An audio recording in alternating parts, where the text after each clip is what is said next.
Guys, എല്ലാവർക്കും സയൻസർ ബ്ലോഗിൽ നിന്ന് ചാനലിലേക്ക് വീണ്ടും സ്വാഗതം. ഞാൻ കുറേ ദിവസമായി വെയിറ്റ് ആക്കുന്നത് ലീഗ് ഓഫീസ് എപ്പോഴാണ് ഉദ്ഘാടനം ചെയ്യുന്നത്. അപ്പോൾ ഗായ്സ്, നിങ്ങൾ ലീഗ് ഓഫീസ് ഉദ്ഘാടനം ചെയ്തിരിക്കുന്നു. എല്ലാവരും ആവശ്യത്തോടെ കാത്തിരിക്കുന്ന ഒരു വീഡിയോ ആണ്. എന്നാൽ നമ്മൾ നേരെ വീഡിയോയിലേക്ക് പോയാലോ. Let's go. അപ്പോൾ ആരും വീഡിയോ സ്കിപ്പ് ചെയ്ത് പോകരുത്.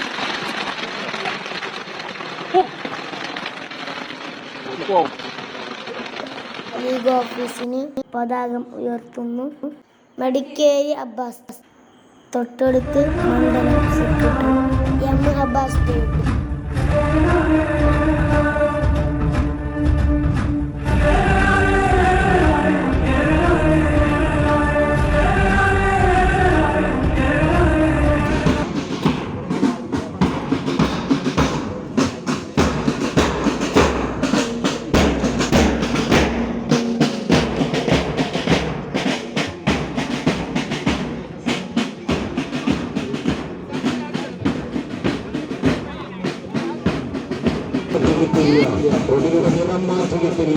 ആലേഖനം ചെയ്ത ചിഹ്നങ്ങൾക്ക് പതാകം മാറ്റിയിട്ടില്ല.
നമ്മുടെ ലീഗ് ഓഫീസിൻ്റെ ഉദ്ഘാടനം ചെയ്യുന്ന കഴിഞ്ഞു.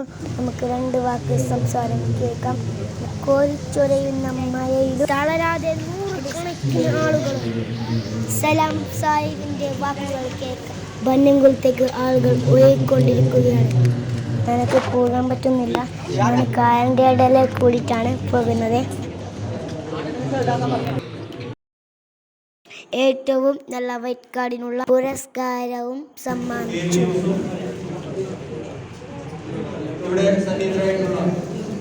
മുസ്ലിം ലീഗിന്റെ കുമ്പള പഞ്ചായത്ത് നമ്മുടെ മെമ്പറായ റഹ്മാൻ സ്വാഗതം ചെയ്യുന്നു. ഈ ഓഫീസിന് വേണ്ടി നല്ലോണം കഷ്ടപ്പെട്ടു. 2 ദിവസമായി റഹ്മാൻ മാത്രവുമല്ല, ലീഗ് ഓഫീസിന്റെ പണി തുടങ്ങുമ്പോൾ നമ്മുടെ താരമായ അഗ്ലച്ച ഏറ്റവും മുൻപന്തിയിലുണ്ടായിരുന്നു. നമ്മുടെ MLA AKM അഷ്റഫ് സാഹിബും വേദിയിലുണ്ട്. അതുപോലെ തന്നെ വേദിയിൽ കുറേ നേതാക്കന്മാരുമുണ്ട്. പിന്നെ എല്ലാത്തിനും സപ്പോർട്ടായിട്ട് മുൻനിരയിൽ ഹംസഹായ എൻ്റെ ഇച്ചപ്പയും ഉണ്ടായിരുന്നു. മുസ്ലിം ലീഗിന് അടിത്തറയുള്ള ഭദ്രതയുള്ള ഒരു പ്രദേശമായി ആരിക്കാടി നിലകൊള്ളുന്നു. 2008-2009 കാലത്താണ് നമ്മുടെ ഈ പ്രദേശത്തെ നമ്മിൽ നിന്ന് മരണപ്പെട്ടുപോയ മുസ്ലിം ലീഗിനെ സ്നേഹിക്കുന്ന അന്തുമാൻ എന്ന് പറയുന്ന മഹാവ്യക്തി അള്ളാഹു അദ്ദേഹത്തിന് മഴപ്പുറത്തും അഹമ്മത്തും പ്രദാനം ചെയ്യുമാറാകട്ടെ എന്ന് ആത്മാർത്ഥമായി പ്രാർത്ഥിക്കുന്നു. അദ്ദേഹത്തിന്റെ ആ വിലവിളിക്കുള്ള ഈ ഒരു സ്ഥലം 2 സെന്റ് സ്ഥലം മുസ്ലിം ലീഗ് സംസ്ഥാന കമ്മിറ്റിക്ക് എഴുതി തരികയും മർഹൂം ഹുസൈൻ ബിൻ ഹാജിയും അതുപോലെ ഞങ്ങളൊക്കെ ഈ ഒരു മുസ്ലിം ലീഗ് ഓഫീസ് ഇവിടെ സംവിധാനിക്കുവാനുള്ള ആത്മാർത്ഥമായ ശ്രമവും എല്ലാവരുടെ ഭാഗത്തുനിന്ന് അതിന് അമേളയ പിന്തുണയും ഉണ്ടാവുകയും നാട്ടിനകത്തും എല്ലാവരും സഹായം സഹകരിക്കുകയും ചെയ്തതിന്റെ ഫലമായിട്ടാണ് ഇന്ന് ഈ നിലയിൽ ഈ ഒരു ഓഫീസ് ഇവിടെ സംവിധാനിക്കാൻ സാധിച്ചത്. ഉദ്ഘാടനത്തോടനുബന്ധിച്ച് ആരിക്കാടി മേഖലയിലെ ഏകദേശം 250ഓളം തെരഞ്ഞെടുത്ത പ്രതിനിധികൾ സംഗമിച്ച അണിനിരന്ന ഒരു പ്രതിനിധി റാലി ആരിക്കാടി തെരുവീരങ്ങളെ ഉളവിളിച്ചുകൊണ്ട് ഇവിടെ സമാപിച്ചതേ ഉള്ളൂ. ആ സമയത്താണ് അപ്രതീക്ഷിതമായി മഴ ഇവിടെ പെയ്യാൻ തുടങ്ങിയത്. ഉദ്ഘാടന പരിപാടി തൊട്ടടുത്ത പറമ്പിൽ സംവിധാനിച്ചിട്ടുള്ള സാഹചര്യത്തിലാണ് നടത്താൻ പറ്റാത്തതുകൊണ്ടാണ് ഈ ഓണനകത്ത് പരിപാടി സംഘടിപ്പിച്ചത്. എല്ലാവർക്കും അറിയാവുന്ന കാര്യമാണ്. നിയമസഭക്കാലത്ത് പ്രതിപാദിക്കുവാൻ പ്രവർത്തിക്കുന്ന നമ്മുടെ വളരെ പ്രതീക്ഷ അറിയിക്കുന്ന ഈ വേദിയിൽ സന്നിഹിതരായ കാസർഗോഡ് ജില്ലാ മുസ്ലിം ലീഗിന്റെ കരുത്തരായ സെക്രട്ടറി BP അബ്ദുൽ ഖാദർ സാഹിബിനെ നിങ്ങൾക്ക് വേണ്ടി വളരെ ബഹുമാനപൂർവ്വം സ്വാഗതം ചെയ്യുന്നു. ബഹുമാനപ്പെട്ട ജില്ലാ സെക്രട്ടറി പ്രിയപ്പെട്ട മൂസ ബി ചെറുക്കള അവர்களെയും വളരെ ബഹുമാനപൂർവ്വം നിങ്ങൾക്ക് വേണ്ടി പരിപാടിയിലേക്ക് സ്വാഗതം ചെയ്യുന്നു. മുസ്ലിം ലീഗ് മഞ്ചേശ്വരം മണ്ഡലം പ്രസിഡന്റ് ആരിക്കാടി മേഖലയിൽപ്പെടുന്ന AK ആരിഫിനെയും വളരെ ബഹുമാനപൂർവ്വം സ്വാഗതം ചെയ്യുന്നു. മുസ്ലിം ലീഗിന്റെ കുമ്പള പഞ്ചായത്ത് പ്രസിഡന്റ് അഡ്വക്കേറ്റ് സക്കീർ അഹമ്മദ് സാഹിബിനെയും നിങ്ങൾക്ക് വേണ്ടി വളരെ ബഹുമാനപൂർവ്വം സ്വാഗതം ചെയ്യുന്നു. Secretary KV Yusuf, vice president Ibrahim Bathery, അതുപോലെ MS യൂത്ത് ലീഗ് മണ്ഡലം വൈസ് പ്രസിഡന്റ് സിദ്ദീഖ്, MSFന്റെ ജില്ലാ ജനറൽ സെക്രട്ടറി ഇർഷാദ് മഹ്റാൻ, പ്രവാസി ലീഗ് സെക്രട്ടറി അബ്ദുൽ റഹ്മാൻ, അതുപോലെ മുസ്ലിം ലീഗിന്റെ Kumbla panchayat treasurer PM Shuhaib, MCC നേതാക്കൾ, അതുപോലെ അബ്ദുറഹ്മാൻ ബത്തേരി, അതുപോലെ ഈ മുസ്ലിം ലീഗ് ബാഫക്കി തങ്ങൾ സ്വന്തം നിർമ്മാണ committee vice chairman Abdullah Bannakulam, അതുപോലെ ഹംസ ബന്നകുളം, മുസ്ലിം ലീഗിന്റെ ആരിക്കാടി ശാഖ general secretary Abbas Madikeri, secretary Siddique Pujoor, അതുപോലെ പ്രവർത്തക സമിതി അംഗങ്ങൾ ഒരുപാട് പേരുണ്ട്. എല്ലാവരെയും പിന്നെ പേരെടുത്ത് സ്വാഗതം പറയാനുള്ള സമയമില്ലാത്തത് കൊണ്ട് എല്ലാവരെയും വളരെ ബഹുമാനപൂർവ്വം ഈ വേദിയിലേക്ക് സ്വാഗതം ചെയ്യുന്നു. അതോടൊപ്പം ഈ നമ്മുടെ ഈ സൗദത്തിന്റെ നിർമ്മാണ കമ്മിറ്റി ചെയർമാനായിരുന്ന SK മുഹമ്മദ് സാഹിബ്, വൈസ് ചെയർമാൻമാരായിരുന്ന ഹുസൈൻ മുനി ഹാജി, അതുപോലെ ഇബ്രാഹിം ഹാജി, ഹസൈന ഹാജി, അതുപോലെ ഈ നമ്മുടെ സൗദവുമായി ബന്ധപ്പെട്ട് ഇതിന്റെ ആദ്യകാലം തൊട്ട് ഇതിനു വേണ്ടി ഫണ്ട് പിരിവിനും മറ്റു കാര്യങ്ങളൊക്കെ നേതൃത്വം നൽകിയ പലരും നമ്മിൽ നിന്ന് മരണപ്പെട്ടു പോയിട്ടുണ്ട്.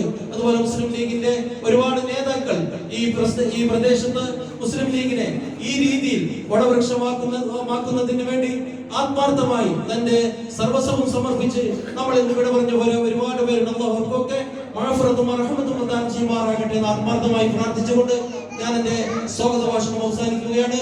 വആഖിറു ദഅവാനാ അൽഹംദുലില്ലാഹി റബ്ബിൽ ആലമീൻ. അസ്സലാമു അലൈക്കും വറഹ്മത്തുള്ളാഹി വബറകാതുഹു. അധ്യക്ഷ സ്ഥാനത്തേക്ക് ബഹുമാനപ്പെട്ട ബാബാ സാഹിബിനെ വളരെ ബഹുമാനപൂർവ്വം ക്ഷണിക്കുന്നു.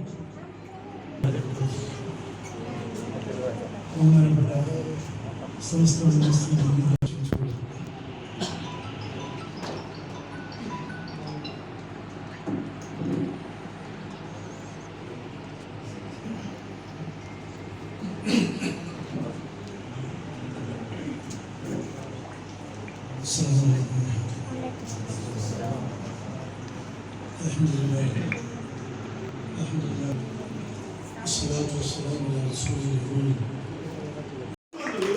ആ KMCC മാത്രമല്ല, KMCC സ്ഥാപനം ഞാൻ പറഞ്ഞല്ലോ, ഒരാഴ്ചയിൽ എത്ര കോടി രൂപയാണ് കേരളത്തിലേക്ക് വരുന്നത്, കേരളത്തിന് പുറത്തേക്ക് പോകുന്നത്. കേരളത്തിൽ വയറ്റുകാട് കോവിഡ് രോഗികൾ മരണപ്പെട്ടാൽ അവരെ ആശുപത്രിയിൽ നിന്ന് ഏറ്റെടുക്കുക, സ്വന്തം മാതാപിതാക്കൾ അതൊന്ന് പരീക്ഷിച്ച് നോക്കിയതാണ് റിയാസ് മൗലവിയുടെ വധം. ആ റിയാസ് മൗലവിയുടെ വധം കാസർഗോഡ് പോലെയുള്ള വളരെ ഡെഡിക്കേറ്റ് ആയിട്ടുള്ള ലോലമായ വികാരങ്ങൾ നിലനിൽക്കുന്ന ഒരു പ്രദേശത്ത് ഒരു കുഴപ്പങ്ങൾ ഉണ്ടാക്കാനുള്ള ആസൂത്രണമായ നീക്കമായിരുന്നു അത്. റിയാസ് മൗലവിയെ അകാരണമായി കൊലപ്പെടുത്തിയാൽ ഇവിടുത്തെ മുസ്ലിം സമൂഹം ഇളകി വശാവും, വർഗീയ സംഘർഷങ്ങൾ ഉണ്ടാകും. അങ്ങനെ നാട് കുട്ടിച്ചോറാകുന്ന ഒരു അവസ്ഥ വരുമ്പോൾ ഹൈന്ദവ വികാരം ഊതി വീർപ്പിച്ച് BJPക്ക് ജയിക്കാനുള്ള അവസരം ഉണ്ടാക്കാം എന്നായിരുന്നു BJPക്കാരൻ വിചാരിച്ചത്.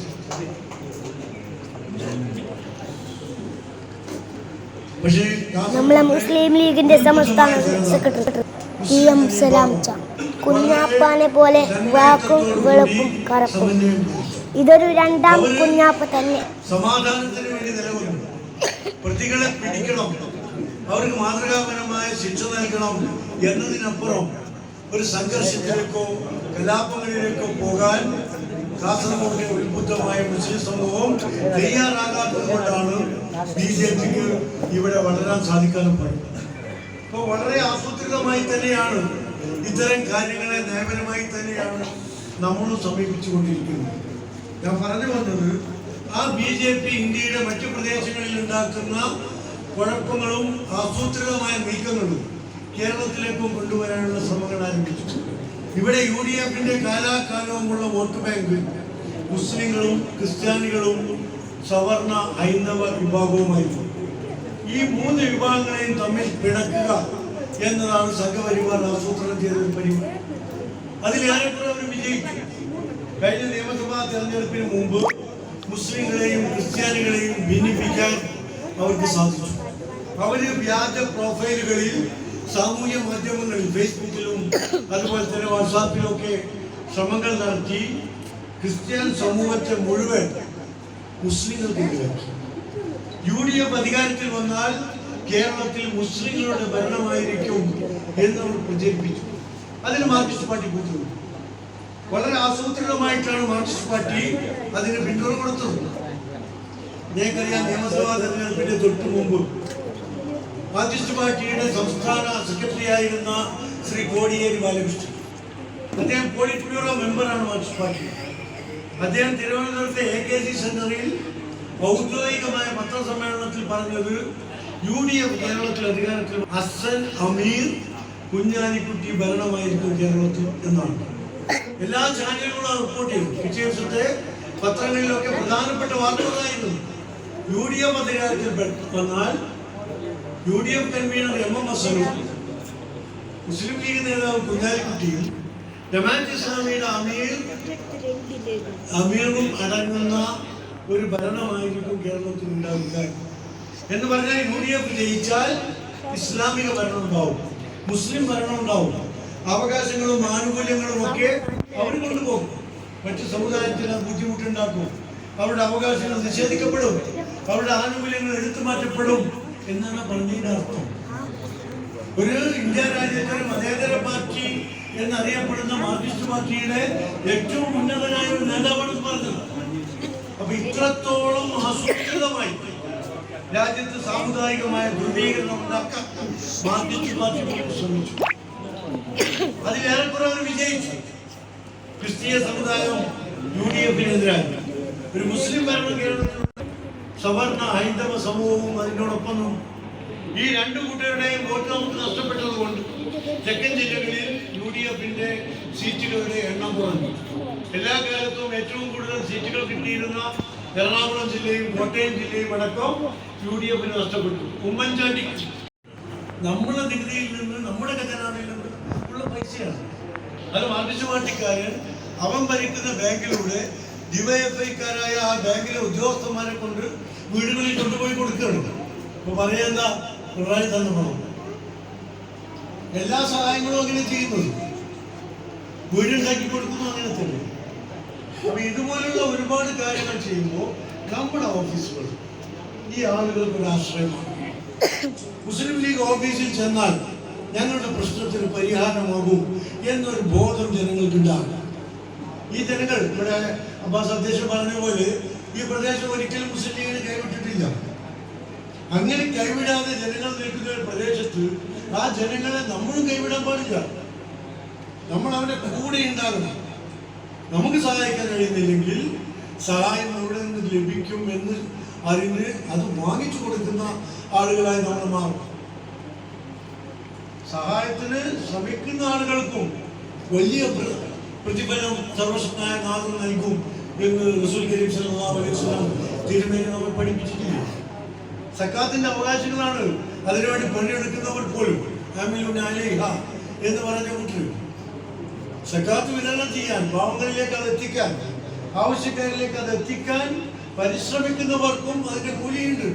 അവരും ആ സക്കാത്തിന് അർഹരാണ് എന്ന് നമ്മൾ പഠിപ്പിച്ചിട്ടുണ്ട്. അപ്പൊ നമ്മൾ ചെയ്യുന്നത് ഉദാരമനസ്കരായ ആളുകൾ, ആളുകളെ സഹായിക്കാൻ മനസ്സുള്ള ആളുകൾ, സാമ്പത്തിക ഭദ്രതയുള്ള ആളുകൾ അവരൊരുപാട് നാട്ടിലുണ്ട്.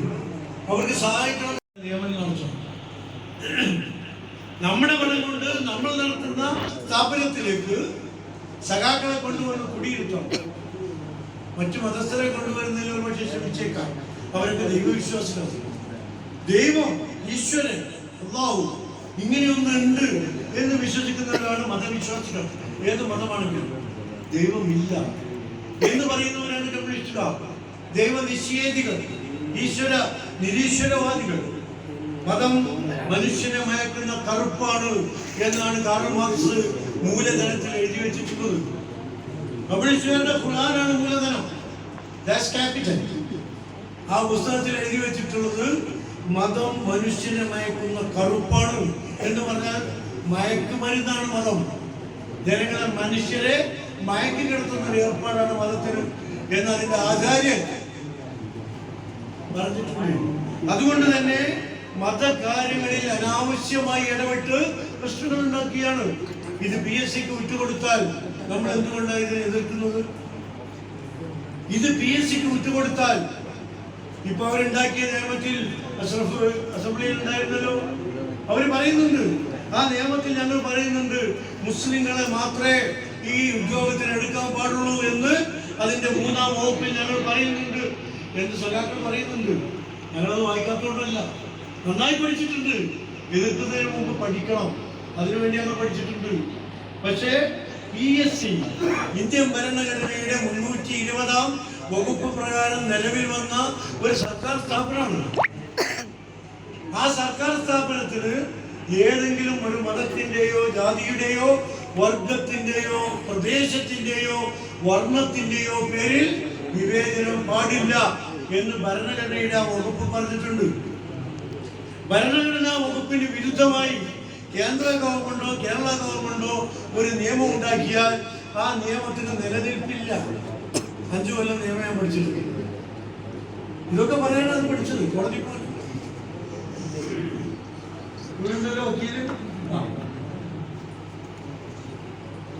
ഇന്ത്യൻ ഭരണഘടനയ്ക്ക് വിരുദ്ധമായ ഒരു നിയമം ഏത് സംസ്ഥാനവും ഏത് കേന്ദ്രവും ഉണ്ടാക്കിയാലും അതിന് നിലനിൽപ്പില്ല. അപ്പൊ വർണ്ണത്തിന്റെയോ വർഗത്തിന്റെയോ ജാതിയുടെയോ മതത്തിന്റെയോ പ്രദേശത്തിന്റെയോ പേരിൽ ഏതെങ്കിലും വകുപ്പ് വെച്ചാൽ അത് കോടതിയിൽ പോണ്ട, കോടതിയുടെ ഗേറ്റിൽ എത്തിയാൽ മതി, സ്റ്റേ ചെയ്യും. അപ്പൊ പിന്നെ എങ്ങനെ മുസ്ലിങ്ങളെ നിയമിക്കുക? എങ്ങനെ മുസ്ലിങ്ങളെ നിയമിക്കുക? 2017 ബഹുമാനപ്പെട്ട ശ്രീ പിണറായി വിജയൻ പറഞ്ഞത്, ശ്രീയല്ല സഖാവ് പിണറായി വിജയൻ പറഞ്ഞത് ദേവസ്വം ബോർഡിലും വഖഫ് ബോർഡിലും PSC നിയമനം കൊണ്ടുവരും. അദ്ദേഹം പറഞ്ഞ അങ്ങനെയാണ്. എന്നിട്ട് എന്തേ ദേവസ്വം ബോർഡ് കൊണ്ടുവരാൻ? ദേവസ്വം ബോർഡിൽ 10,000-ത്തിലധികം ജീവനക്കാരുണ്ട്. വഖഫ് ബോർഡിൽ 112 ജീവനക്കാരുണ്ട്.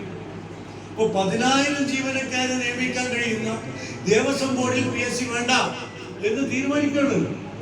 112 ആളുകളെ നിയമിക്കുന്ന വഖഫ് ബോർഡിൽ PSC ഉണ്ടായിക്കോട്ടെ എന്ന് തീരുമാനിക്കണം. ഞങ്ങളുടെ സംശയം ഇതെന്താ ഇങ്ങനെയാക്കി? എന്തുകൊണ്ട് ദേവസ്വം ബോർഡിൽ വെക്കുന്നില്ല? 2017 ദേവസ്വം ബോർഡ് നിയമനം PSCക്ക് വിടും എന്ന് പറഞ്ഞപ്പോ ഹൈന്ദവ സമുദായ നേതാക്കന്മാർ ഒന്നടങ്കം ബഹളം വെച്ചു. അവർ മുഖ്യമന്ത്രിയെ കണ്ടു, അവർ നിവേദനം കൊടുത്തു, അവർ ശക്തമായ താക്കീത് നൽകി. ഞങ്ങളുടെ മതവുമായി തൊട്ടുകളിച്ചാൽ കേരളത്തിൽ കമ്മ്യൂണിസം ബാക്കിയുണ്ടാവില്ല എന്നവർ ഓർമ്മപ്പെടുത്തി. ഉടനെ ശ്രീ പിണറായി അതിൽ നിന്ന് മാറി. അതിന് പ്രത്യേക റിക്രൂട്ട്മെന്റ് ബോർഡ് ഉണ്ടാക്കി കൊടുത്തു, ഹിന്ദുക്കൾ മാത്രമല്ല. ആ ബോർഡിന് അവരെ നിയമം ഉണ്ടാക്കാം. PSC അല്ല, സർക്കാർ സ്ഥാപനമല്ല, ഭരണഘടന അനുസൃതമായി വന്നതുമല്ല, സംസ്ഥാന ഗവൺമെന്റിന്റെ നിയമം മൂലം വന്നതാണ്. അതിനുണ്ടാക്കി കൊടുത്തു. മുസ്ലിങ്ങൾക്ക് വന്നപ്പോഴാ ആരും എതിർക്കാനില്ല എന്നല്ല, ലീഗും സമസ്തയും മുജാഹിദുകളൊക്കെ എതിർത്തു. പക്ഷെ നമ്മുടെ കൂട്ടത്തിൽ തന്നെ ഉണ്ടല്ലോ ചില ജൂദാസുകൾ, അധികാരത്തിന് വേണ്ടി, വഖഫ് ബോർഡിൽ മെമ്പർ സ്ഥാനത്തിന് വേണ്ടി, അല്ലെങ്കിൽ ഹജ്ജ് കമ്മിറ്റിയിൽ മെമ്പർ സ്ഥാനത്തിന് വേണ്ടി ഈ സമുദായത്തിന്റെ മുഴുവൻ താല്പര്യങ്ങളും ഒറ്റുകൊടുക്കുന്ന ഭരണത്തിന്റെ ചെരിപ്പ് നക്കികൾ ഈ സമുദായത്തിലുണ്ട്. അവര് നല്ലതാണ്, പിണറായി പറയുന്നതൊക്കെ നല്ലതാണ്. അവര് പിന്തുണ കൊടുത്തു. അതുകൊണ്ട് പിണറായിക്ക് സന്തോഷമായി. ഈ മുസ്ലിം സമുദായത്തിൽ ഭിന്നിപ്പുണ്ടാക്കാം, ഇത് ഉപയോഗിക്കാം, മുസ്ലിം സമുദായത്തിൽ ഭിന്നിപ്പുണ്ടാക്കാൻ ഇത് ഉപയോഗിക്കാം എന്നാണ് അദ്ദേഹം ധരിച്ചത്. അതുകൊണ്ട് ഇത് PSCക്ക് വിടാൻ തീരുമാനിച്ചു. ഇനി PSCക്ക് വിടുന്നതിൽ നമ്മൾ കുഴപ്പമില്ല. പത്രക്കാരൊക്കെ നമ്മളോട് ചോദിക്കും, ഇത് PSC മുഖേന നിയമനം കിട്ടിയാൽ കൂടുതൽ കഴിവുള്ള, പ്രഗത്ഭരായ, നൈപുണ്യമുള്ള ആളുകൾ വരില്ലേ ജോലിക്ക്? അത് നല്ലതല്ലേ? നല്ലതാണ്, ഞങ്ങൾക്ക് വിരോധമില്ല. അപ്പൊ ഈ നൈപുണ്യമുള്ള, കഴിവുള്ള, പ്രവർത്തന സജ്ജമായ നല്ല ആളുകൾ ഹൈന്ദവ സമുദായത്തിന് വേണ്ടേ? എന്തിനാ ഹൈന്ദവ സമൂഹത്തെ അവഗണിക്കുന്നത്? മുസ്ലിങ്ങൾക്ക് നൽകുന്നത് ഗുണമാണെങ്കിൽ ആ ഗുണം ഹൈന്ദവ സമുദായത്തിനും കൊടുക്കും. ദേവസ്വം ബോർഡും അങ്ങോട്ട് വിടും. നൈപുണ്യമുള്ള ആളുകൾ, പ്രവർത്തന പരിചയമുള്ള ആളുകൾ, കഴിവുള്ള ആളുകൾ ദേവസ്വം ബോർഡിലും വരട്ടെ. ഒന്നിച്ചു പോകണ്ടേ സമുദായം? അതിലേക്ക് പോകാൻ പറ്റില്ല, പേടിയാ. മുസ്ലിങ്ങൾ എന്തും ചെയ്യാം എന്നൊരു ധാരണ. ആ ധാരണ തിരുത്താനാണ് മുസ്ലിം ലീഗ് ഇപ്പോൾ നേതൃത്വം കൊടുക്കുന്നത്. ആദരണീയായ സയ്യിദ് സാദിഖ് അലി ശിഹാബ് തങ്ങളുടെ നേതൃത്വത്തിൽ നാളെ ഉച്ചയ്ക്ക് കോഴിക്കോട് യോഗം ചേരാണ്. 16 മതസംഘടനകൾ നമ്മുടെ കൂടി. അതിൽ നിന്ന് 1 1.5 വിട്ടു നിന്നാൽ നമുക്കൊരു പ്രശ്നമില്ല. നമുക്കറിയാം, വലുപ്പമല്ല പ്രശ്നം, നമ്മുടെ ധൈര്യത്താണ്, നമ്മുടെ ഈമാനാണ്, നമ്മുടെ ഇഖ്ലാസാണ് പ്രശ്നം. എണ്ണത്തിൽ കൊണ്ടും നമുക്കൊരു പ്രശ്നമില്ല.